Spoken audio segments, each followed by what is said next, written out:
रिमझिम के आने वाले एपिसोड में कहानी ऐसा करवट लेने वाली है कि हर दर्शक की धड़कन तेज हो जाएगी।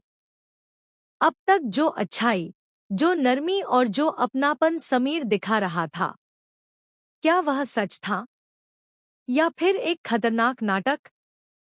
रिमझिम के दिल में धीरे धीरे उठ रहा शक अब तूफान बनने वाला है। समीर अपनी फियांसे अमायरा से छुपकर फोन पर बात कर रहा होता है। उसकी आवाज धीमी है, लेकिन इरादे साफ, बस किसी तरह साइन हो जाए, फिर सब आसान हो जाएगा। उसी समय रिमझिम दरवाजा खोलकर कमरे में दाखिल होती है। वह ठिठक जाती है, लेकिन कमरे में कोई नहीं। समीर तो दूसरे कमरे में बैठा था।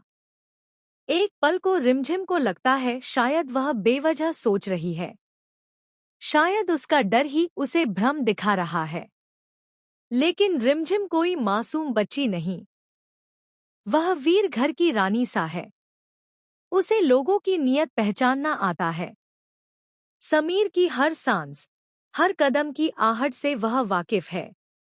उसके मन में एक डर बार बार सिर उठाता है, कहीं यह बदलता हुआ व्यवहार सिर्फ दिखावा तो नहीं।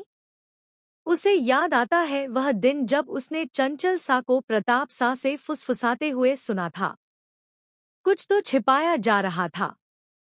तभी से उसके दिल में शक की एक चिंगारी जल उठी थी।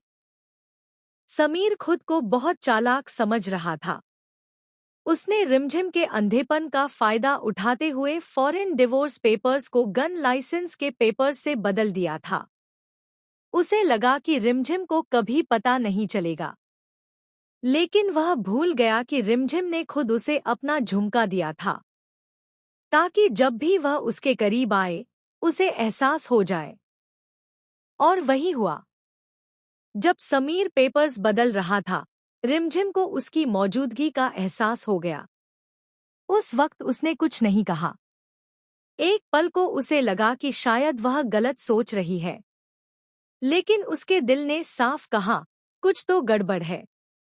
अब रिमझिम ने तय कर लिया, सच जानकर रहेगी। अगले दिन वीर घर में सोशल वेलफेयर डिपार्टमेंट की ओर से सफाई अभियान रखा जाता है। हवेली में हलचल है, औरतें आंगन में जुटी हैं। रिमझिम भी सबके साथ मिलकर काम करती है। वहीं समीर एक बार फिर उसका दिल जीतने की कोशिश करता है, कभी पानी लाकर देता है, कभी उसकी थकान की चिंता करता है। उसी दौरान घना सिंह का भेजा हुआ आदमी एक खतरनाक चाल चलता है। वह रिमझिम को सांप से डसवाने की कोशिश करता है। अचानक अफरातफरी मच जाती है। जैसे ही समीर को खतरे का एहसास होता है, वह बिना सोचे दौड़ पड़ता है। अपनी जान की,